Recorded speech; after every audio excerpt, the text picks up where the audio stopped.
जब भी हमारे देश में कोई भी हिस्टोरिकल फिल्में यानी कि यूँ कहें तो बॉलीवुड में कोई भी हिस्टोरिकल फिल्में रिलीज होती है तो किसी न किसी कारण से वो विवादों में पड़ी जाती है। इससे पहले भी आपने देखा होगा बहुत सारी ऐसी फिल्में हैं जो विवादों में घिरी, जिसके कारण प्रदर्शन हुए और कई सारे जाने भी गए। ठीक उसी प्रकार अब एक बार फिर से अक्षय कुमार की आने वाली फिल्म पृथ्वीराज विवादों में है। इस फिल्म को रिलीज़ को लेकर शंकाएं की जा रही है। आपको बता दूं कि इस फिल्म को डायरेक्ट कर रहे हैं चंद्र प्रकाश द्विवेदी और इस फिल्म से मानुषी लच्छर जो पूर्व मिस वर्ल्ड रह चुकी है बॉलीवुड में अपना डेब्यू करने जा रही है। इस फिल्म को यश राज बैनर के तले बनाया जा रहा है। तो चलिए क्या है विवाद, इसके बारे में मैं पूरे डिटेल से बताता हूं। नमस्कार दोस्तों, मैं हूं रवि और आप देख रहे हैं Bollywood help centre, a bridge between you and Bollywood. Friends, जैसा कि बताया जा रहा है कि पृथ्वीराज जो फिल्म का टाइटल है, इस टाइटल को लेके विवाद खड़ा हुआ है क्योंकि पृथ्वीराज जो हमारे महान योद्धा और शासक थे हमारे देश के, तो जो करनी सेना है उनका ये कहना है कि पृथ्वीराज टाइटल क्यों, वो महान है तो उनका पूरा नाम क्यों नहीं होना चाहिए। टाइटल में पूरा नाम देने के लिए वो कह रहे हैं, यानी कि जो भी उनका नाम है महान पृथ्वीराज चौहान, यानी कि उनका कहना है कि फिल्म का टाइटल पूरे उनके नाम के साथ रखा जाना चाहिए। इसके बाद अभी हालांकि इस पे अभी तक जो फिल्म मेकर है उनके तरफ से कोई भी जवाब नहीं आया है। दूसरी तरफ करनी सेना के विंग अध्यक्ष और फिल्म मेकर सुरजीत सिंह राठौड़ का कहना है कि फिल्म का टाइटल चेंज होना ही चाहिए।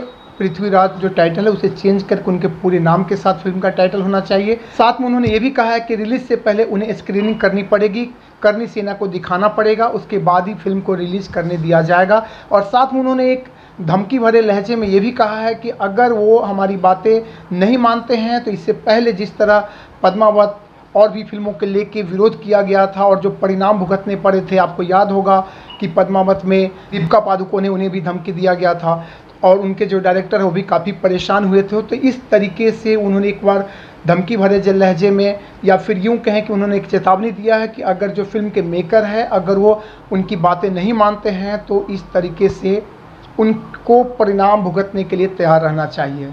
अब सवाल ये उठता है कि आखिर ऐसा क्यों होता है, बार बार जब भी कोई हिस्टोरिकल फिल्में बनती हैं तो क्यों विरोध प्रदर्शन और धरनाएं होने लगती हैं, निर्दोष लोगों को जाने जाती हैं, संपत्तियों का नुकसान होता है। तो क्या बहुत सारे लोगों का ऐसा भी कहना है कि ये एक प्रकार का पब्लिसिटी स्टंट भी होता है, क्योंकि जो बड़े फिल्म मेकर या फिर इवन कि छोटे भी फिल्म मेकर है वो जानबूझ के कुछ ऐसे सब्जेक्ट उसमें डालते हैं ताकि वो विवादों से घिरे, लोग विरोध प्रदर्शन करें और मीडिया में ये बातें फैले और लोगों तक माउथ पब्लिसिटी या फिर पब्लिसिटी स्टंट जिसे हम कहते हैं वो हो सके। तो क्या ये पब्लिसिटी स्टंट के कारण ऐसा हो रहा है या फिर वाकई में इस तरह का जो मैटर है और अभी तक हालांकि जो फिल्म के मेकर है उन्होंने कोई जवाब नहीं दिया है। तो ये आने वाले समय में पता चलेगा कि फिल्म के मेकर जो टाइटल है वो चेंज करते हैं या नहीं करते हैं, और अगर करते हैं तो फिल्म आसानी से रिलीज कर दी जाएगी, लेकिन अगर नहीं करते हैं तो करनी सेना किस तरह से विरोध प्रदर्शन करती है ये तो जब प्रदर्शन होगा उस समय पता चल पाएगा। आपको याद होगा इससे पहले कई सारी फिल्में, खासकर मैं 4-5 फिल्मों की अगर बात करूं तो पद्मावत में दीपिका पादुकोण को धमकी दिया गया था, उनके डायरेक्टर काफ़ी परेशान हुए थे। अभी हाल फिलहाल जो एक वेब सीरीज आई थी अमेजन प्राइम की तांडव, उसमें जो शंकर भगवान को लेके जो डायलॉग बोला गया था, उसके बाद महाराष्ट्र प्रदेश के जो करनी सेना के जो चेयरपर्सन हैं अजय सिंगर, उन्होंने यहाँ तक कहा था कि उस बंदे का जीप काट कर जो लाएगा हम उसे 1 करोड़ तक का इनाम देंगे। और ये मामला इतना तूल पकड़ा कि इवन की जो मिनिस्टर है हमारे प्रकाश जावड़ेकर, उन्हें इन्वॉल्व होना पड़ा, यानी कि सरकार तक को इन्वॉल्व होना पड़ा और बाद में काफ़ी वाद विवाद हुआ और अंततः सरकार ने निर्णय लिया कि अब वेब सीरीज को भी एक सेंसर से होके गुजरना पड़ेगा। इससे पहले आपको पता होगा वीर, सलमान खान की वीर जब रिलीज हुई थी उस समय भी उनके पोस्टर को फाड़ दिया गया था राजस्थान में और आग लगा दी गई थी उनके पोस्टर को।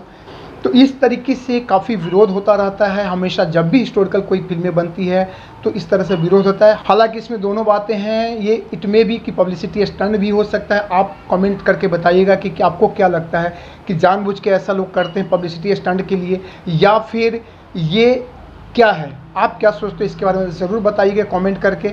लेकिन जिस तरह से विरोध प्रदर्शन होता है, जो नुकसान होते हैं, जो जाने जाती है, कहीं से उचित नहीं है। सो दैट जो मेकर है उन्हें भी समझना चाहिए, किसी भी कल्चर हो, चाहे हिंदू हो, मुस्लिम हो, सिख हो, ईसाई हो, किसी भी कल्चर के या फिर किसी भी जो बड़े हमारे योद्धा है या सेलिब्रिटीज़ है या कोई भी जो बड़े पर्सनालिटी है, उनके खिलाफ कोई भी उल्टी सीधी चीज़ें फिल्मों में ना दिखाएं या फिर स्टोरी को तोड़ मरोड़ को ना दिखाएं। इस तरीके से बनाएं ताकि उसका कोई विरोध ना हो और इस तरीके का धरना प्रदर्शन की नौबत ही ना आए। और चलिए, एक बात तो ये है कि लोग सजग है, करनी सेना भी सजग है कि कम से कम एटलीस्ट जो धरोहर है हमारे देश की, उसके खिलाफ वो एक्टिव तो है और वो हमेशा कोशिश करते हैं कि कोई भी चीज़ गलत तरीके से लोगों तक ना पहुंचाया जाए। तो आप क्या सोचते हो, क्या ये सही है, क्या गलत है आपकी नज़र में? पृथ्वीराज जो नाम है ये सही है, गलत है, चेंज होना चाहिए, नहीं होना चाहिए? आप ज़रूर कमेंट कीजिए।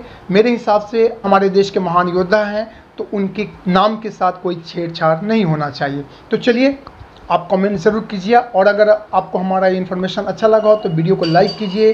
पहली बार अगर आप आए हो तो चैनल को सब्सक्राइब कीजिए। इस चैनल पे आपको बॉलीवुड से रिलेटेड, बॉलीवुड करियर से रिलेटेड ढेरों अपडेट्स देखने को मिल जाएगा और अच्छा लगे तो शेयर भी कीजिए। तो चलिए, मिलते हैं फिर एक नए वीडियो के साथ। तब तक के लिए आप सबका बहुत बहुत दिल से धन्यवाद। जय हिंद, जय भारत। और हाँ, आप इंस्टाग्राम पे भी हमें फॉलो कर लीजिए और कोई भी सवाल हो तो आप हमें इंस्टाग्राम पे पूछ सकते हैं। हम आपके सारे सवालों का जवाब जितनी जल्द हो सके ज़रूर देंगे। धन्यवाद।